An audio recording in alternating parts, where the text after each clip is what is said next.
ஆண்டவராகிய இயேசு நாமத்தினாலே மீண்டுமாக இந்த அதிகாலை உபவாச ஜெபங்களிலே தேவ சமூகத்தை தேடி வந்திருக்கக்கூடிய ஒவ்வொருவரையும் இயேசுவின் நாமத்தினாலே வாழ்த்து வரவேற்கிறேன். இந்த காலை வேளையிலே நம்முடைய விண்ணப்பங்களை, நம்மளுடைய தியானங்களை தேவன் தாமே அங்கீகரிப்பாராக.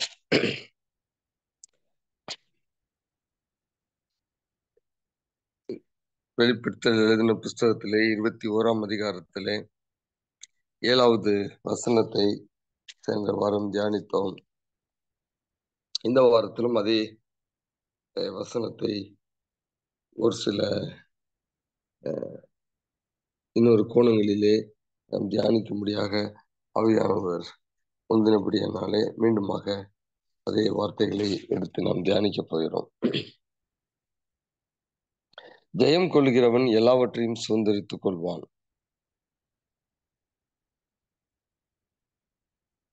போன வாரத்திலே நாம் எப்படி ஜெயம் கொள்ள வேண்டும், ஆலோசகர்கள் அநேகர்களால் ஜெயம் கிடைக்கும். அந்த ஆலோசகர் யார்?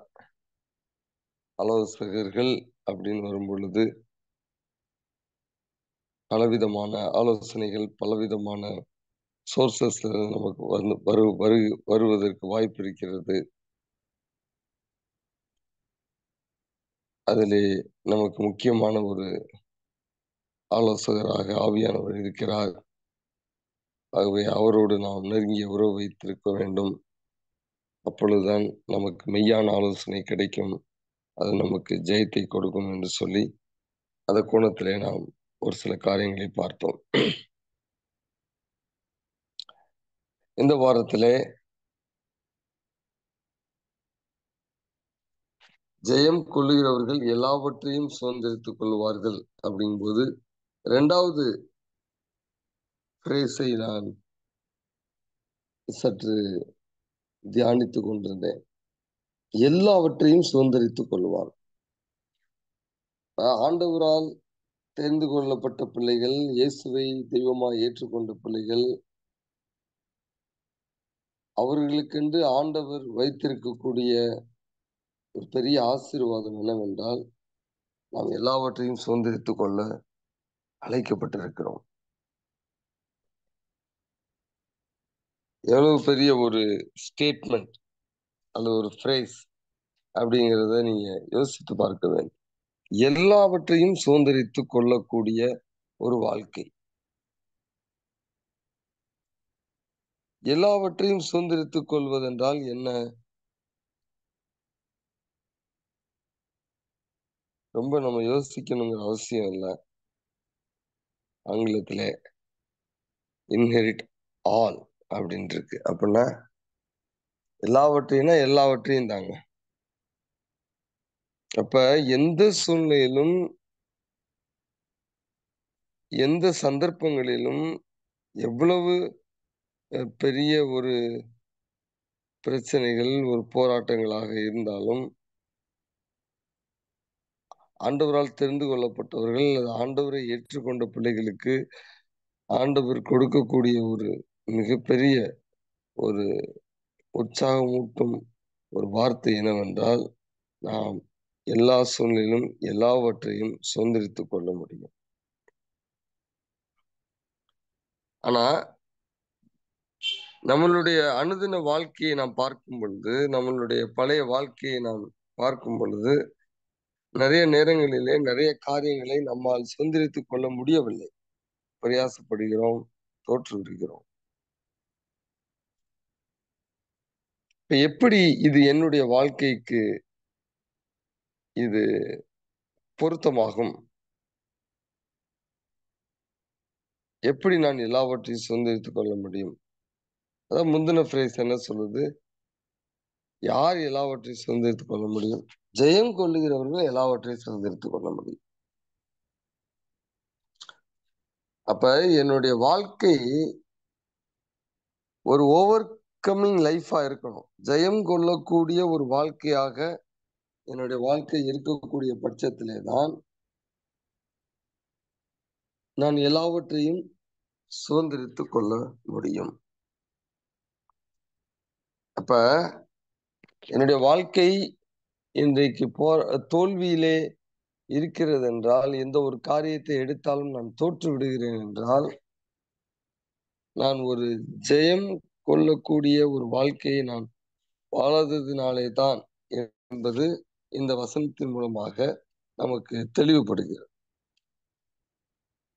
நீங்கள் இதே வெளிப்படுத்தல் புஸ்தகத்திலே முதல் பகுதியை நீங்கள் வாசிக்கும் பொழுது 2வது அதிகாரத்திலே 3வது அதிகாரத்திலே 7 திருச்சபைகளை குறித்து தேவன் நமக்கு ஒவ்வொரு திருச்சபையினுடைய நிறைகள், குறைகளை குறித்து தெளிவுபடுத்தி இருக்கிறார், வெளிப்படுத்தி இருக்கிறார். நீங்க பார்த்தீங்கன்னா, இந்த 7 திருச்சபைகளிலும் ஒரே ஒரு ஃப்ரேஸ் திரும்பி திரும்பி ரிப்பீட்டடா வரும். ஒரே ஒரு ஃப்ரேஸ் தான் திரும்பி திரும்பி வரும். ஜெயம் கொள்ளுகிறவனோ, ஜெயம் கொள்ளுகிறவனோ, டு ஹிம் தட் ஓவர்கம்ஸ். அந்த ஃப்ரேஸ் திரும்பி திரும்பி வரும். அப்ப ஒவ்வொரு திருச்சபையை நீங்க பார்க்கும் பொழுது ஆண்டவர் ஒரு சில காரியங்களை மேற்கோள் காட்டி இந்த ஒரு சிறந்த குணலட்சணங்கள் உங்களிடத்தில் இருக்கிறது, அதே சமயத்தில் இந்த குறையும் உங்களிடத்தில் இருக்கிறது என்று சொல்லி அந்த குறைகளை நீ மேற்கொண்டு விட்டால் உனக்கு நிச்சயமாக ஜெயம் கிடைக்கும் என்று சொல்லி ஆண்டவர் ஒவ்வொரு திருச்சபைக்கும் ஒரு எச்சரிப்பை விடுகிறார். இதிலே ஒரு முக்கியமான காரியம் என்னவென்றால் 7 திருச்சபைகளிலே ஒரு திருச்சபைக்கு எந்த குறையும் இல்லை. 3ஆம் அதிகாரத்திலே பிலதெல்பியா என்று சொல்லக்கூடிய 6வது திருச்சபை குறித்து ஆண்டவர் ஒரு சில காரியங்களை சொல்லும் பொழுது அவர் என்ன சொல்லுகிறார்? நிறைகளை சொல்லுகிறார், குறைகளே இல்லை. ஆனால் அந்த திருச்சபையும் பார்த்து ஆண்டவர் என்ன சொல்லுகிறார்? ஜெயம் கொள்ளுகிறவன் எவனோ அவனை என் தேவனுடைய ஆலயத்திலே தூணாக்குவேன், அதினின்று அவன் ஒரு காலும் நீங்குவதில்லை அப்படின்னு 12ஆம் வசனத்திலே சொல்லுகிறார். அப்ப குறைகள் இருந்தாலும் சரி, குறைகள் இல்லாமல் நிறைவான வாழ்க்கை இருந்தாலும் சரி, எல்லாருமே ஜெயங்கொள்ளக்கூடியவர்களாக நாம் இருக்க வேண்டும் என்று சொல்லி ஆண்டவர் நம்மிடத்திலே எதிர்பார்க்கிறார். நீங்க எல்லாவற்றையும் நாம் படிப்பதற்கு நேரம் இல்லை.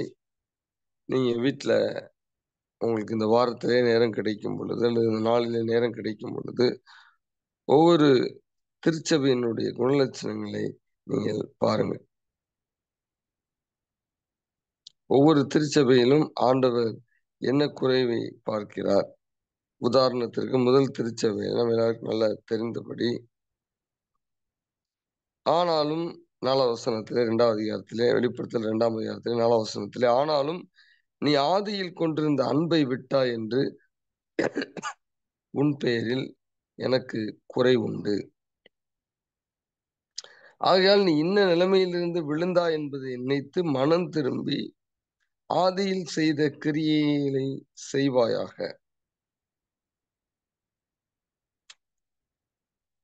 அப்படின்னு சொல்லிட்டு அப்படியே ஒவ்வொரு காரியமாக அவர் நமக்கு அங்கு எப்படியெல்லாம் நம்ம செய்யணும் அப்படின்னு விவரிக்கிறார். 7ஆம் வசனத்தினுடைய பின்பகுதி வரும் பொழுது, ஜெயங்கொள்கிறவன் எவனோ அவனுக்கு தேவனுடைய பரதீசின் மத்தியில் இருக்கிற ஜீவ விருட்சத்தின் கனியை புசிக்க கொடுப்பேன் என்று எழுது. அப்ப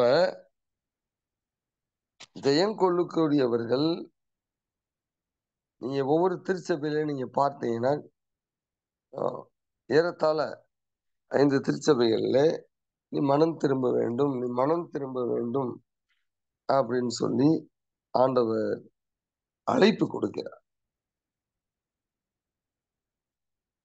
அப்ப இதை குறித்து நான் வாசித்து கொண்டிருந்த பொழுது எனக்கு 3 காரியங்கள் தோன்றினது. நாம் எதையெல்லாம் ஜெயம் கொள்ள வேண்டும்?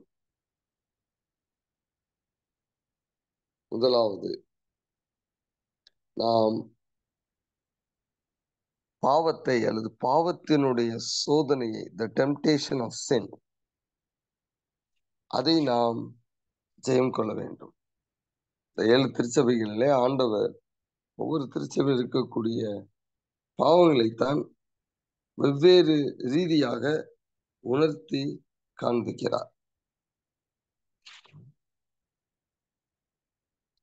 அதுல நீங்க பார்த்தீங்கன்னா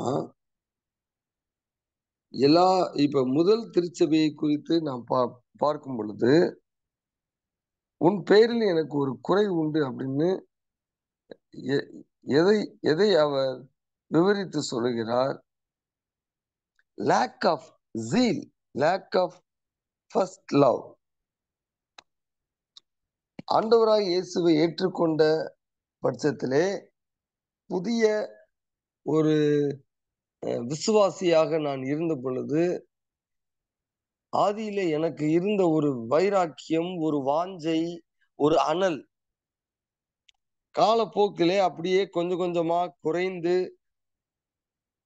3வது அதிகாரத்திலே சர்தை திருச்சபைக்கு 5வது திருச்சபைக்கு சொல்லுகிறது போல, நீ உயிருள்ளவன் என்று பெயர் கொண்டிருந்தும் செத்தவனாய் இருக்கிறாய் அப்படிங்கிற மாதிரி நம்மளுடைய அந்த zeal, the enthusiasm for the things of God, for eternal realities begins to wane progressively.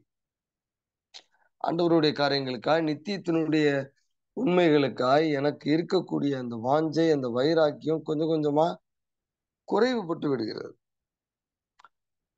அதை தவறு என்கிறார், அதை நான் மேற்கொள்ள வேண்டும் என்கிறார், அதை நான் மேற்கொள்ளும் பொழுதுதான் எனக்கு ஜெயம் கிடைக்கும் என்கிறார். யோசித்து பாருங்க, நான் விபச்சாரம் செய்யணுங்கிற அவசியம் இல்லை, நான் பொய் சொல்லணும், நான் திருடணும், நான் கொலை செய்யணும் அப்படிங்கிற அவசியம் கிடையாது. நாம் இதையெல்லாம் பாவம், இதை நாம் மேற்கொள்ள வேண்டும் என்று நாம் நினைக்கிறோம், அதற்காக பிரயாசப்படுகிறோம். ஆனா என்னிடத்தில் இருக்கக்கூடிய ஆவிக்குரிய நிலை உற்சாகம் இல்லை என்றால் அதுவே தவறு, அதை நான் மேற்கொள்ள வேண்டும், அப்பொழுதுதான் நான் எல்லாவற்றையும் சுதந்திரித்துக் கொள்ள முடியும் என்று ஆண்டவர் நம்மோடு பேசுகிறார். அப்ப இது மாதிரி ஒவ்வொரு திருச்சபைக்கும் பேசும் பொழுது அநேக காரியங்களை ஆண்டவர் வித்தியாசமாக பேசுகிறார். உதாரணத்திற்கு 6வது திருச்சபையில குறையே இல்லை என்றாலும் அவர்களும் ஜெயிக்க வேண்டும் என்று சொல்லி ஆண்டவர் விரும்புகிறார். அதுல அப்ப நான் யோசிச்சு பார்த்தேன். நீங்க பாத்தீங்கன்னா அடிக்கடி நான் ஜெபிக்கும் பொழுது ஆண்டவருடைய வாக்குத்தத்தத்தை பிடித்து நாம் ஜெபிக்கிற ஒரு பழக்கம் நமக்கு இருக்கு. அப்ப நம்ம ஒரு வசனத்தை எடுத்து, ஆண்டவரே இந்த வசனத்தின்படி எனக்கு ஆசீர்வாதத்தை கொடுங்க அப்படின்னு நம்ம நிறைய ஜெபம். அதுல ஒரு வசனம் இந்த 6வது திருச்சபைக்கு ஆண்டவர் கொடுத்த ஒரு ஒரு வாக்குத்தத்தம். 8வது வசனத்தில், உன் கிரியைகளை அறிந்திருக்கிறேன், உனக்கு கொஞ்ச பலன் இருந்தும் நீ என் நாமத்தை மறுதலியாமல் என் வசனத்தை கை கொண்டபடியினாலே இதோ திறந்த வாசலை உனக்கு முன்பாக வைத்திருக்கிறேன், அதை ஒருவனும் பூட்ட மாட்டான். அப்ப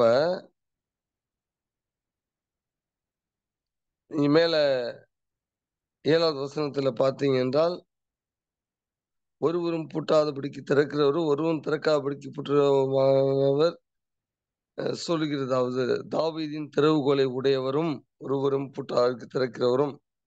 அப்ப இதெல்லாம் நாம் அடிக்கடி இந்த வசனங்களை பிடித்து நாம் ஜெபிப்பது உண்டு. ஆனால் இந்த வாக்குத்தத்தம் யாருக்கு சொந்தமானது? யாருக்கு ஆண்டவர் எல்லாவற்றிலும் திறந்த வாசலை கொடுக்கிறார் அப்படின்னு பார்க்கும் பொழுது, பாவமே இல்லாத கொஞ்ச பலன் இருந்தாலும் அந்த பலனை வைத்துக் கொண்டு ஆண்டவருடைய வார்த்தைக்கு கீழ்ப்படிந்து ஆண்டவருடைய வார்த்தையை கடைபிடித்து நடக்கிறவர்களுக்கு தான் ஆண்டவர் வெற்றியுள்ள வாழ்க்கை, திறந்த வாசலை ஆண்டவர் கொடுக்கிறார். அப்ப ஆண்டவர் தன்னுடைய பிள்ளைகளுக்கு ஒரு மிகப்பெரிய ஒரு இலக்கை வைத்து அந்த இலக்கிலே அவர்களுடைய வாழ்க்கையை நடத்த வேண்டும். அப்படி நடத்தும் பொழுதுதான் அவர்களுக்கு ஜெயத்தை நான் கொடுப்பேன் என்பது போல ஆண்டவர் நமக்கு இந்த இடத்திலே எழுதி வைத்திருக்கிறார். எப்படியும் வாழுவேன், என்னமும் செய்வேன், நான் பாவமும் ஒரு பக்கம் செஞ்சுக்கிட்டு அதே சமயத்துல வெற்றியுள்ள ஒரு வாழ்க்கையை நான் வாழணும். அதுக்காக நான் வாக்குத்தத்தங்களை பிடிச்சு நான் ஜெபம் பண்ணுவேன். ஆண்டவர் எனக்கு ஜெயமுள்ள வாழ்க்கையை கொடுப்பாருன்னா, we are joking. அது நடக்காதுங்க. எத்தனை முறை நாம் ஆண்டவரே எனக்கு திறந்த வாசலை தாரும் என்று ஜெபித்திருக்கிறோம்.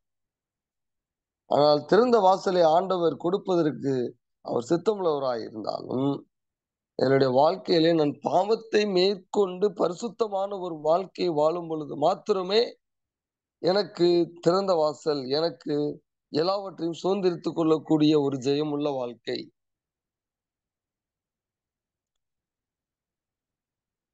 பரிசுத்தம் இல்லாமல் ஒருவரும் தேவனை தரிசிக்க முடியாது என்கிற வசனத்தை நாம் நன்கு அறிந்திருக்கிறோம். அப்ப என்னுடைய வாழ்க்கையிலே ஒரு சூழ்நிலையிலே நான் ஜெயத்தை எடுக்க வேண்டும் என்றால், அல்லது ஜெயத்தை நான் எடுக்காமல் தோல்வி அடைகிறேன் என்றால், அதனுடைய வித்தியாசம் என்ன? அந்த சூழ்நிலைக்கு ஆண்டவரை என்னால் கொண்டு வர முடியவில்லை. அந்த சூழ்நிலைக்கு ஆண்டவரை என்னால் கொண்டு வர முடியாததற்கு காரணம் என்னுடைய பரிசுத்தமின்மை. இதை நான் உணர வேண்டும். அப்படி நான் பரிசுத்தமான ஒரு வாழ்க்கையை வாழும் பொழுது, பாவத்தை அறிக்கையிட்டு முற்றிலுமாக அதை மேற்கொண்டு நான் வாழும் பொழுது, அப்பொழுதுதான் எனக்கு ஒரு ஜெயமுள்ள ஒரு வாழ்க்கையை ஆண்டவர் கொடுத்திருக்கிறார். நீங்கள் நிறைய இடத்துல நமக்கு இதற்கு போதுமான அளவுக்கு ஆதாரம் இருக்குது. நம்ம எல்லாரும் தெரிந்த வசனம் சங்கீதம் 66:18 என் இருதயத்திலே அக்கிரம சிந்தை கொண்டிருந்தேன் என்றால் ஆண்டவரின் ஜெபத்தை கேட்க மாட்டார். தன்னுடைய பாவங்களை மறைக்கிறவனோ வாழ்வடைய மாட்டான். அப்ப if we need to have life and if we need to have life more abundant, the supernatural life which God has promised, we must forsake sin. ஆண்டவர் நமக்கு வாக்கு பண்ணின அந்த அபரிவிதமான வாழ்க்கை, அந்த இயற்கைக்கு அப்பாற்பட்ட ஒரு வாழ்க்கையை நாம் வாழ வேண்டும் என்றால், நாம் பாவத்தை நிச்சயமாக விட்டுவிட வேண்டும், அல்லது பாவத்தை நாம் மேற்கொள்ள வேண்டும். யோசேப்பினுடைய வாழ்க்கையை நாம் பார்க்கிறோம். திடீர்னு அவர் உயரல.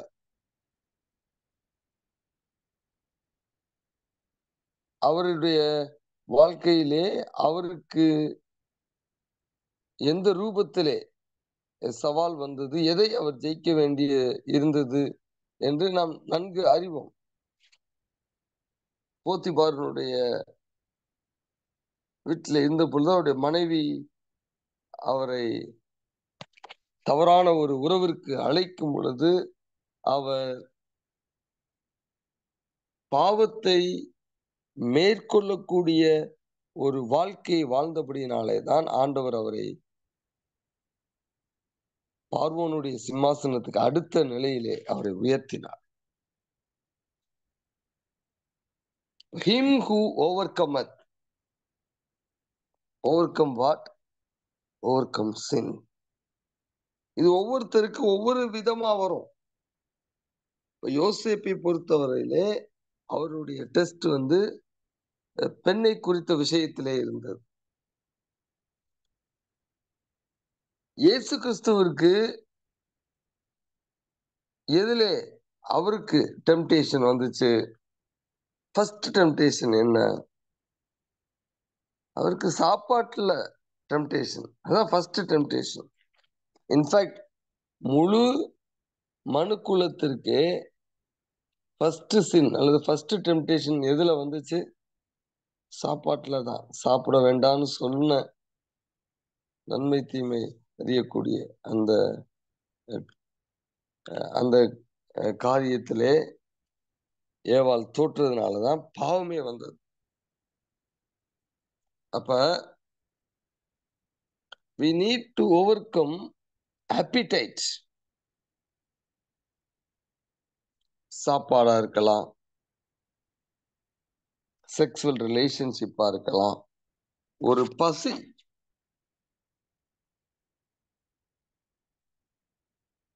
அதை ஆண்டவர் நம்மிடத்திலே எதிர்பார்க்கிறார். தாமே அதை மேற்கொண்டு நமக்கு மாதிரியாக வைத்து சென்றிருக்கிறார். அப்ப இயேசு கிறிஸ்துவினுடைய வாழ்க்கையை நாம் படிக்கும் பொழுது அவருடைய வாழ்க்கை ஜெயம் கொண்ட ஒரு வாழ்க்கையாகவே இருந்திருக்கிறது என்றால் அதற்கு ஒரு முக்கியமான காரணம் he overcame appetite. Appetite for food, appetite for everything. நம்முடைய வாழ்க்கையை நாம் யோசித்து பார்ப்போம்.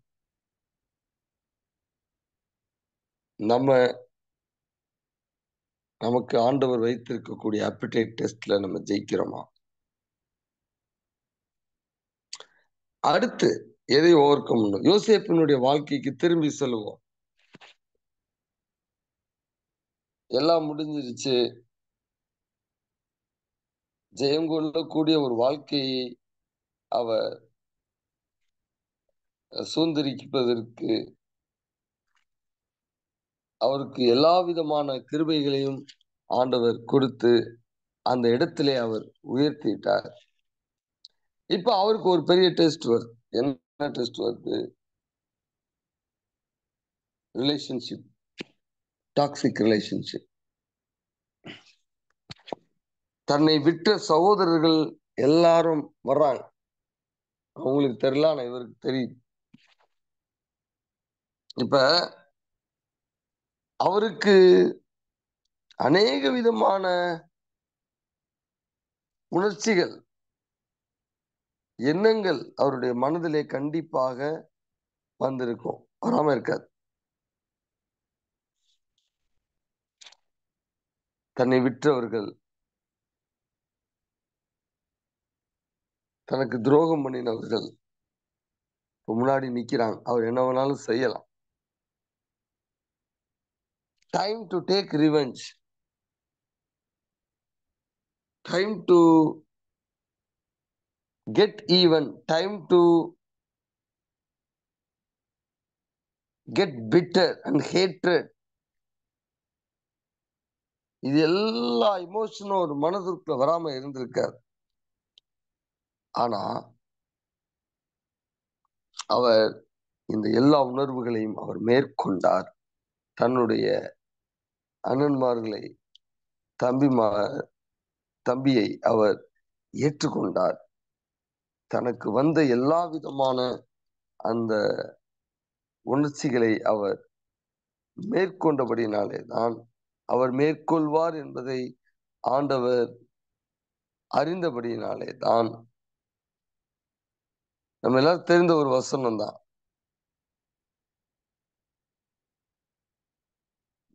அவங்களோ எனக்கு தீமையை எண்ணினார்கள், ஆண்டவரோ அதை எனக்கு நன்மையாக மாற்றினார். நீங்கள் சஞ்சலப்பட வேண்டாம்.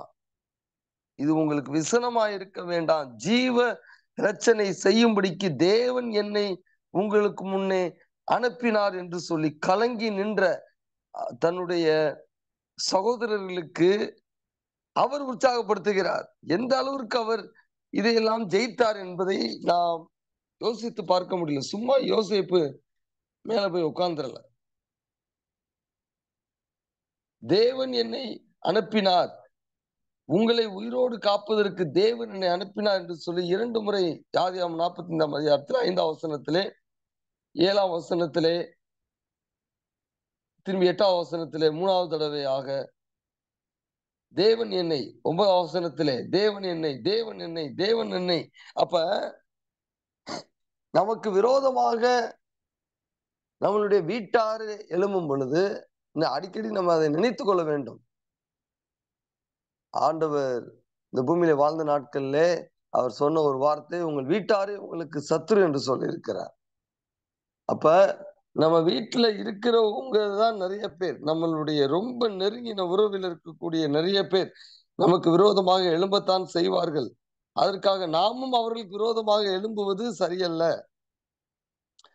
மாறாக இதையும் தேவன் அனுமதித்திருக்கிறார், இதையும் தேவன் நன்மைக்கு ஏதுவாக மாற்றுவார் என்று சொல்லி நாம் சரிக்கு சரி இல்லாமல் பழி வாங்குவதற்குரிய எண்ணத்தை அல்லது கசப்புணர்வோடு இல்லாமல் தேவனுடைய கரங்களிலே நாம் ஒப்பு கொடுத்து நம்மளுடைய தவறான அந்த நெகட்டிவ் அந்த இமோஷன்ஸை நம்ம மேற்கொள்ளக்கூடிய ஒரு பெரிய எதிர்பார்ப்பை ஆண்டவர் நம்மிடத்திலே எதிர்பார்க்கிறார்.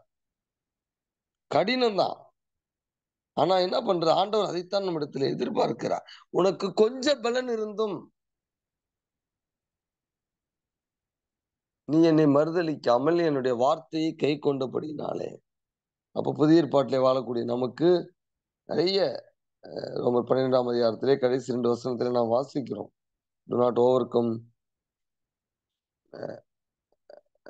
do not be overcome by evil. தீமையினாலே நீ மேற்கொள்ளப்படாமல் தீமை நன்மையினாலே மேற்கொள் என்று மத்தேயு 5ஆம் அதிகாரத்திலே Sermon on the Mountல ஆண்டவர் இயேசு சொல்ல பல வார்த்தைகளை, சத்துருவை சிநேகியுங்கள், பலவிதமான காரியம். அப்ப அந்த நேரத்திலே எனக்கு வரக்கூடிய சத்துரு கொண்டு வரக்கூடிய அந்த கிரியைகளை போன வாரத்திலே இதை குறித்து லேசாக நாம் தியானித்தோம். இப்படிப்பட்ட எண்ணங்கள், இப்படிப்பட்ட சிந்தைகள், இப்படிப்பட்ட ஆலோசனைகளை கொண்டு வருவது சாத்தான் என்பதை நாம் அறிந்து கொண்டு அதற்கு நாம் இணங்காமல் அல்லது இடம் கொடுக்காமல் தேவன் வைத்திருக்கக்கூடிய மேலான வாழ்க்கைக்கு நாம் இடம் கொடுத்து இப்படிப்பட்ட நபர்களை நாம் மேற்கொள்ளும் பொழுது, ஜெயம் கொள்ளும் பொழுது நாம் எல்லாவற்றையும் சுதந்திரித்துக் கொள்ள முடியும். ஒரு பெரிய வித்தியாசம் இருக்குங்க. என்னுடைய வாழ்க்கை முறைதான் நான் எல்லாவற்றையும் சுதந்திரித்துக் கொள்வதற்கும் நான் தோல்வியிலே வாழ்வதற்கும் ஒரு பெரிய வித்தியாசமாக இருக்கிறது. அது என் கையில இருக்கு, ஆண்டவர் வைத்திருக்கிறார். ஆண்டவர் ஜெயமுள்ள வாழ்க்கை, எல்லாவற்றையும் சுதந்திரித்துக் கொள்ளக்கூடிய வாழ்க்கையை ஆண்டவர் நமக்கு வைத்திருக்கிறார், வாக்கு பண்ணியிருக்கிறார். அது உண்மை.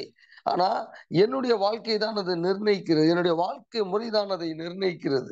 நான் எப்படி என்னுடைய வாழ்க்கையை வாழ்கிறேனோ, நான் எப்படி பாவத்தை மேற்கொள்கிறேனோ, நான் எப்படி என்னுடைய ஆப்பிடைட்டை மேற்கொள்றேனோ, நான் எப்படி என்னுடைய உறவு ரீதியாக என்னோட கூட பிறந்தவங்களா இருக்கலாம், என்னோட வேலை செய்யறவங்களா இருக்கலாம், என் பக்கத்து வீட்டுக்காரவங்களா இருக்கலாம், என்னுடைய திருச்சபை விசுவாசியா இருக்கலாம், எனக்கு மேல் இருக்கிறவங்களா இருக்கலாம், மேல் அதிகாரிகளாக இருக்கலாம், யாராக இருந்தாலும் சரி, என்னோடு இருக்கக்கூடிய இந்த உறவு முறைகளிலே என்னுடைய பரிமாற்றங்கள் எப்படி இருக்கிறது, ஆண்டவர் எதிர்பார்க்கக்கூடிய அந்த உன்னத நிலையிலே என்னுடைய வாழ்க்கையை நான் வாழ்கிறேனா, அப்படி நான் வாழும் பொழுது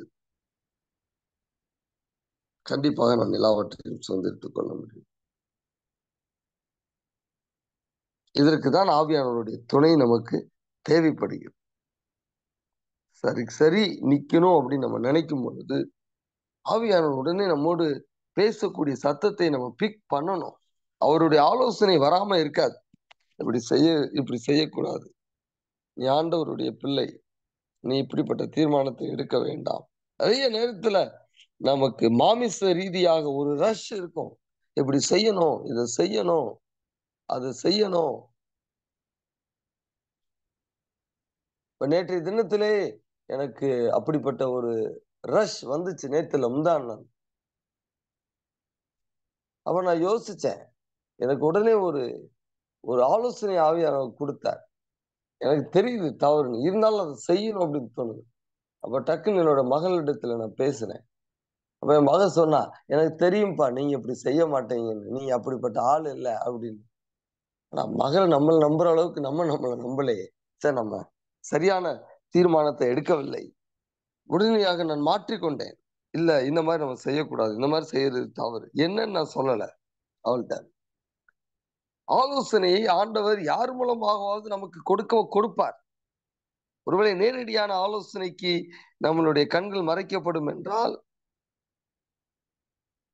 ஆலோசகர்கள் பலர், இந்த multitude of counsellors there is victory என்று நம்ம வாசிச்சோம்ல. அப்ப ஆண்டவர் எப்படியாவது நம்மள கரை சேர்க்க பார்த்துருவார். நமக்கு அந்த மனம் இருந்தால் ஆலோசனை நிச்சயமாக வரும். அப்ப இன்றைக்கு நம்ம பார்த்து கொண்டிருக்கக்கூடிய ஒரு மிக முக்கியமான காரியம், என்னென்ன காரியங்களை மேற்கொள்ள வேண்டும், எப்படி மேற்கொள்ள வேண்டும். ஆவியானவருடைய துணையை கொண்டு. வேற எப்படி எல்லாம் மேற்கொள்ள முடியும்? ஜெபத்தோடு. ஆண்டவரிடத்தில் அதிகமான கிருபையை நம்ம கேட்கணும். ஜெபத்திலே நாம் தரித்திருந்த, ஆண்டவரே இந்த காரியத்தை நான் மேற்கொள்ள முடியவில்லை, எனக்கு மேற்கொள்ளக்கூடிய கிருபையை தாங்க, எனக்கு கொஞ்சம் பலம் தான் இருக்கு, அதோட உங்க பலத்தை கொடுங்க, உங்க பலத்தினால நான் அதை மேற்கொள்வதற்கு எனக்கு கிருபை செய்யுங்க. 2 வசனம் நம்ம போன வாரமே ஒரு வசனம் சொன்னேன். இந்த வாரம் இன்னொரு வசனம் ஞாபகம் வருகிறது. வெளிப்படுத்தல் 12ஆம் அதிகாரத்தில் 11 வசனத்திலே, ஆட்டுக்குட்டியாருடைய ரத்தத்தினாலே அவர்கள் ஜெயித்தார்கள். போன வாரத்தில் ரோமர் 8:37 we are more than conquerors through Christ. நாம் கிறிஸ்துவின் மூலமாக முற்றிலும் ஜெயம் கொள்கிறவர்களாய் இருக்கிறோம். But through Christ and through blood we can become an overcomer. And by virtue of overcoming we can inherit everything. ஒரு கிறிஸ்தவன் தோற்பதற்காக அழைக்கப்படலைங்க. எந்த சூழ்நிலையா இருந்தாலும் நம்மால் ஜெயிக்க முடியும். வெற்றியினுடைய வடிவம் வித்தியாசமாக இருக்கலாம், ஆனால் வெற்றி நமக்கு நிச்சயம். ஆண்டவருடைய பிள்ளைகளுக்கு ஆண்டவர் தோல்வியின் வாழ்க்கையை வைக்கவில்லை. எங்கேயோ நாம் தவறுகிறோம், எதையோ நாம் மேற்கொள்ளவில்லை, அதனாலதான் நாம் தோற்கிறோம். அதை நாம் சரி செய்து கொள்வோம் என்றால், ஆவியானுடைய துணையை கொண்டு அது என்ன என்பதை நாம் கண்டறிவோம் என்றால், எல்லாவற்றையும் நம்ம சுதந்திரித்துக் கொள்வோம். எப்படிப்பட்ட ஒரு ஒரு உற்சாகமான ஒரு பிரேஸுங்க. எல்லாவற்றையும் சுதந்திரித்துக் கொள்வோம். மனசுல வச்சுக்கோங்க. there is not one event, one situation which you cannot inherit.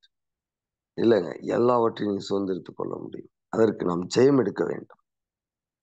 நாம் எதற்கெல்லாம் பயந்து கொண்டிருக்கிறோமோ, எங்கெல்லாம் தோற்று விட்டோமோ, எங்கெங்கெல்லாம் நமக்கு போராட்டங்கள் இருக்கிறதோ, அதையெல்லாம் நாம் போய் திரும்பி பார்ப்போம். எதை நாம் மேற்கொள்ளவில்லை, ஆண்டவர் நமக்கு சொல்லிக் கொடுத்த வாழ்க்கை முறையிலே எந்த விதத்திலே நாம் தவறி இருக்கிறோம், ஆவியானவருடைய ஒத்தாசையை நாம் நாடுவோம்.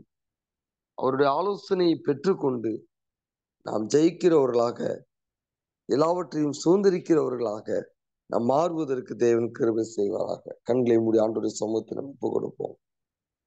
ஆண்டவரிடத்துல கேட்போம். Instead of always being overwhelmed, God wants us to be overcomers. எப்பொழுது பார்த்தாலும் ஒரு சூழ்நிலையை நம்மை மேற்கொண்டே இருக்கக்கூடிய அனுபவத்தை விட்டுவிட்டு அந்த சூழ்நிலையை நாம் மேற்கொள்ளக்கூடியவர்களாக மாற வேண்டும் என்று தேவன் விரும்புகிறார். ஆண்டவராகிய இயேசு கல்வாரியிலே நமக்கு ஏற்கனவே சம்பாதித்த அந்த செய்து முடித்த அந்த பாவ நிவாரணம், அந்த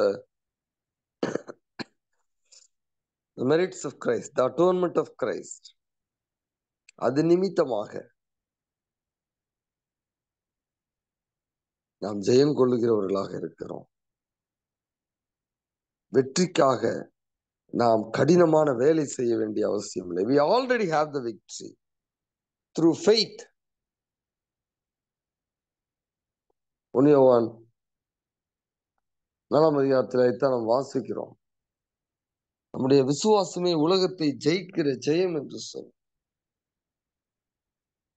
நம்முடைய விசுவாசம் தாங்க ஜெயம். இயேசுவை மையமாக வைத்து இயேசுவின் பட்சத்திலே அல்லது இயேசுவை இருக பிடித்து கொண்டு அந்த ஒரு விசுவாசத்தை வைத்து ஆண்டவர் நமக்கு ஜெயத்தை கொடுப்பதற்கு அவர் ஏற்கனவே அவருடைய பட்சத்தில் இருந்த அந்த கிரியை முடித்து விட்டார். All we have to do is take that victory which he has already provided at the cross. எவ்வளவு ஒரு பாக்கியமான வாழ்க்கை! அப்படி இருந்தும் நாம் இன்னும் தோற்று கொண்டிருக்கிறோம் என்றால் ஆண்டவரிடத்தில் இந்த காலைவேளையில கேட்போம், ஏன் ஆண்டவரே எனக்கு இந்த சூழ்நிலை தோல்வி? ஏன் இதை ஜெயிக்க முடியவில்லை? ஏன் இந்த உறவை சரி பண்ண முடியவில்லை? எங்கு நான் தவறுகிறேன்? எதனால என்னால் அந்த நிறைவான வாழ்க்கைக்குள்ளே செல்ல முடியவில்லை? எனக்கு உணர்த்தும் ஆண்டவரே என்று சொல்லி ஆண்டவரிடத்தில் ஒப்பு கொடுத்து கேளுங்க.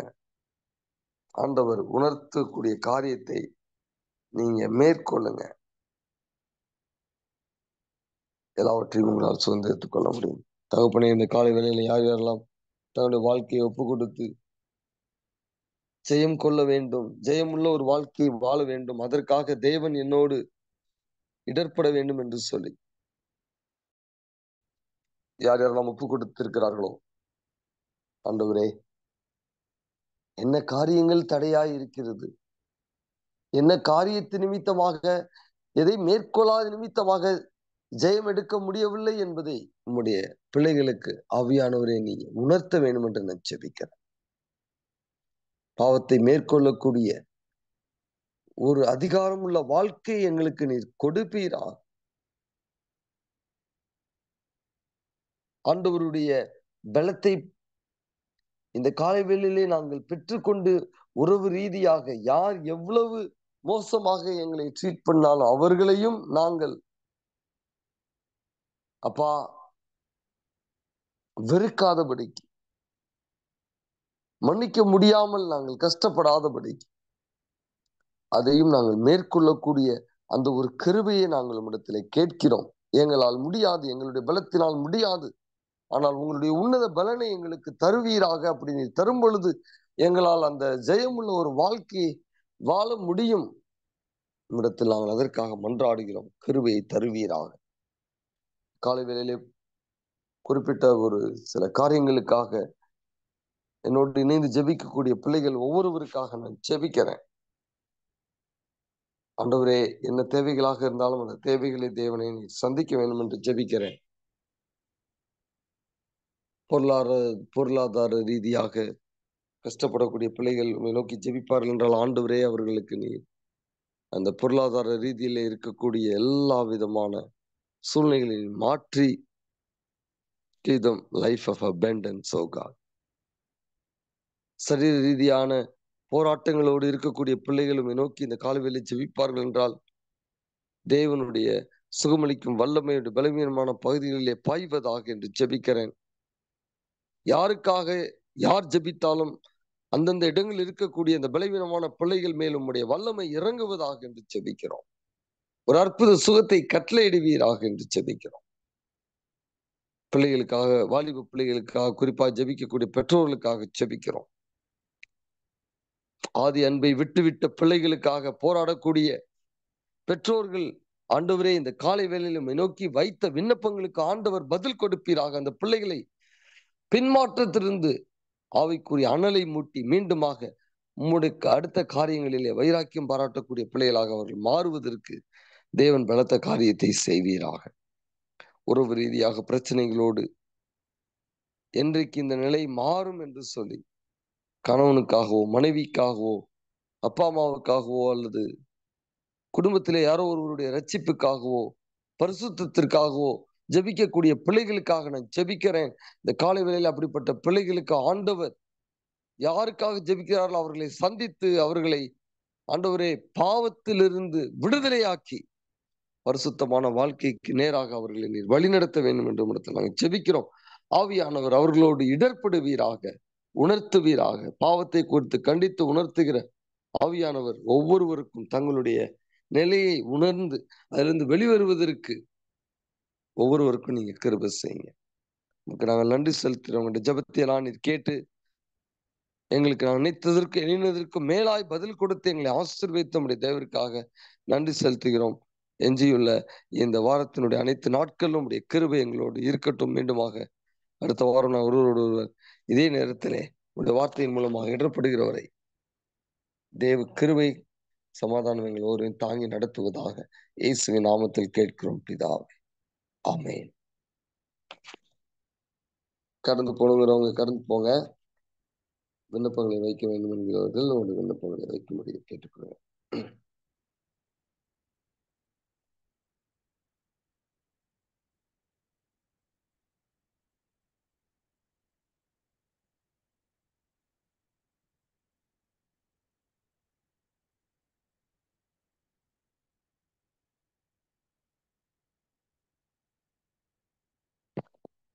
ஒரு சிறுவனுக்காக நாம் ஜெபிக்க வேண்டும்.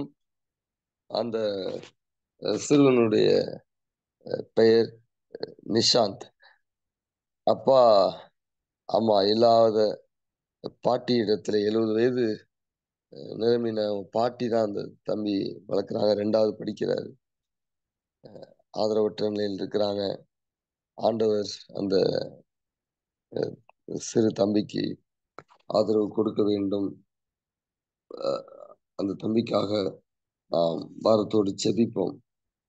அவருடைய எதிர்காலத்தை ஆண்டவர் ஆசீர்வதிக்க வேண்டும். அந்த தம்பி தேவனை அறிந்து கொள்ள வேண்டும். அந்த தம்பிக்காக அவருக்காக நாம் உதவி செய்வதற்காக எடுக்கக்கூடிய முயற்சிகள், அரசாங்க உதவியை பெற்றுக் கொடுக்கக்கூடிய அந்த முயற்சிகள் அனைத்தையும் ஆண்டவர் சீக்கிரமாக ஆசீர்வதித்து கொடுக்க வேண்டும் என்று சொல்லி தம்பி நிஷாந்த்காக நீங்கள் ஜெபியுங்கள். அன்புள்ள ஆண்டவரே, இந்த காலை வேளையிலே சிறுவனுக்காக நாம் ஜெபிக்கிறோம். கர்த்தாவே, தகப்பன் தாயை மரணத்தின் மூலமாக இழந்து தகப்பன் ஆண்டவரே தன்னை விட்டுவிட்டு வேறு ஒரு வாழ்க்கைக்கு சென்று விட்ட நிலையிலே மிகவும் ஒரு வேதனையோடு வளரக்கூடிய இந்த தம்பிக்காக நாங்கள் ஜெபிக்கிறோம். ஆண்டவரே, இந்த தம்பிக்கு நீ நல்ல ஒரு எதிர்காலத்தை அமைத்து தாங்க. இந்த தம்பியை நாங்கள் எல்லா விதத்திலும் ஆதரிக்கும்படியாய், உதவி செய்யும்படியாய், குறிப்பாக அரசாங்க ரீதியாக அவருக்கு வரக்கூடிய இந்த உதவித்தொகையை நாங்கள் பெற்றுக் கொடுப்பதற்கு எடுக்கக்கூடிய முயற்சிகள் சம்பந்தப்பட்ட அதிகாரிடத்தில் பேசி வாங்க வேண்டிய எல்லா விதமான ஆவணங்களை நாங்கள் வாங்கும்படியாய் அந்த தம்பிக்கு ஆண்டவரே உம்மை நாங்கள் அறிமுகப்படுத்தி முழுமையாக அந்த மகனை உமக்காக நாங்கள் சொந்தமாக்குவதற்கு ஆண்டவர் கிருபை செய்திடணும். ஒவ்வொரு நாளும் அந்த சிறுவனை நீ பாதுகாத்தருளும். அந்த வயது பாட்டியை நீ பாதுகாத்தருளும். நல்ல ஆயுசை அவர்களுக்கு தாரும். ஏற்ற வேளையிலே இந்த தம்பிக்கு நல்ல ஒரு ஆண்டவரே டிரான்சிஷன் கிடைக்க பண்ணுங்க. கர்த்தர் ஆண்டவரே அந்த தம்பியோடு கூட இருந்து யோசேப்போடு கூட இருந்த பொழுது அவரை விட்டு போட்டாலும் அந்நிய தேசத்திற்கு போயிருந்தாலும் யோசேப்பை ஆசீர்வதித்து யோசேப்பிற்காக எல்லாவற்றையும் நீர் ஆயத்தம் பண்ணி ஏற்கனவே ஆயத்தம் பண்ணி சரியான இடத்திலே நடத்தினது போல இந்த தம்பியும் நீ நடத்தி ஆசீர்வதித்ததற்காக நமக்கு நாங்கள் நன்றி செலுத்துகிறோம். ஜெபத்தை கேட்டு பதில் கொடுத்ததற்காக ஸ்தோத்தரிக்கிறோம். இயேசுவின் நாமத்தில் பிதாவே, ஆமென்.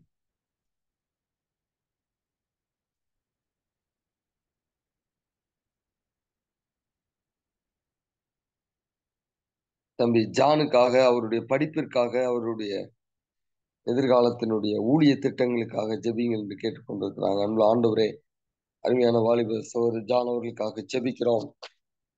அவருடைய படிப்பை ஆண்டவர் ஆசீர்வதித்து கொடுப்பீராக. நல்ல முறையிலே அந்த முதல்நிலை படிப்பை அவர் படித்து முடிப்பதற்கு வேண்டிய அனைத்து ஞானத்தையும் அறிவையும் கொடுப்பீராக. ஆண்டவரே, அவருடைய எதிர்காலத்திற்காக ஜெபிக்கிறோம். எதிர்கால வாழ்க்கை, எதிர்கால துணை, எதிர்காலத்திலே ஊழியத்திற்காக ஆண்டவர் அவருக்காக வைத்திருக்கக்கூடிய திட்டங்கள் அனைத்தையும் இடத்திலே ஒப்பு கொடுக்கிறோம். ஆண்டவர் மகனை உம்முடைய வல்லமையினால் அபிஷேகித்து, அப்பா வழி இதுவே, இதில் நடுவுங்க என்று சொல்லக்கூடிய சத்தத்தை உன்னுடைய காதுகள் கேட்கும் என்று சொன்ன வார்த்தையின்படி தெளிவான பாதையை மகனுக்கு நீ காண்பிப்பீராக. மகன் உம்மோடு ஆழமான உறவை ஏற்படுத்தி கொண்டு தான் நடக்க வேண்டிய வழி, தான் எடுக்க வேண்டிய தீர்மானங்கள் என்ன என்பதை ஆவியானவருடைய ஆலோசனை கேட்டு பெற்றுக்கொண்டு ஒரு ஜெயமுள்ள வாழ்க்கையை, ஜெயமுள்ள எதிர்காலத்தை, ஜெயமுள்ள ஊழியத்தை செய்வதற்கு நீங்க கிருபை செய்யுங்க. நன்றி. ஜெபத்தை எல்லாம் கேட்டதற்காக இயேசுவின் நாமத்தில் பிதாவே, ஆமென்.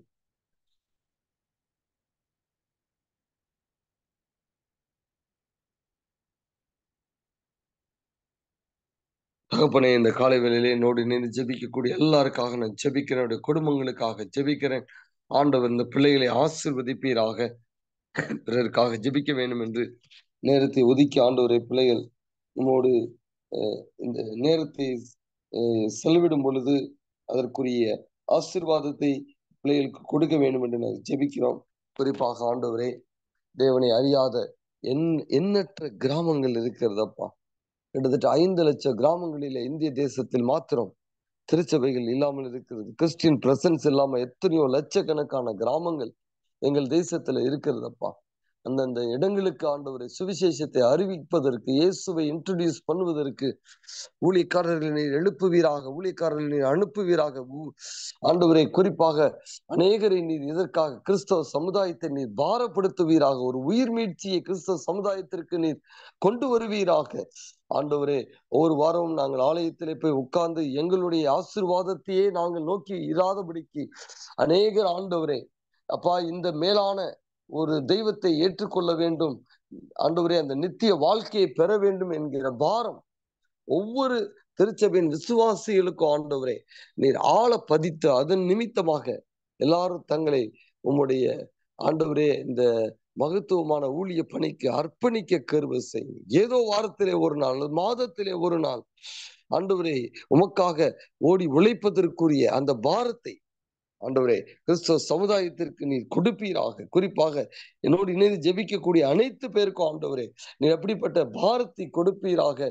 என்ன செய்ய வேண்டும், நான் என்ன செய்ய நீர் சித்தமாய் இருக்கிறீர் என்று பவுல் கேட்டது போல நாங்களும் ஆண்டவருடைய ராஜ்யத்தை விரிவாக்குவதற்காக என்ன செய்ய வேண்டும் என்று கேட்டு ஆண்டவரே உம்முடைய ஆண்டவரே நோக்கத்தை அல்லது திட்டத்தை பெற்றுக்கொண்டு அதை செயல்படுத்துவதற்குரிய கிருபை எங்களுக்கு தாரும்பா.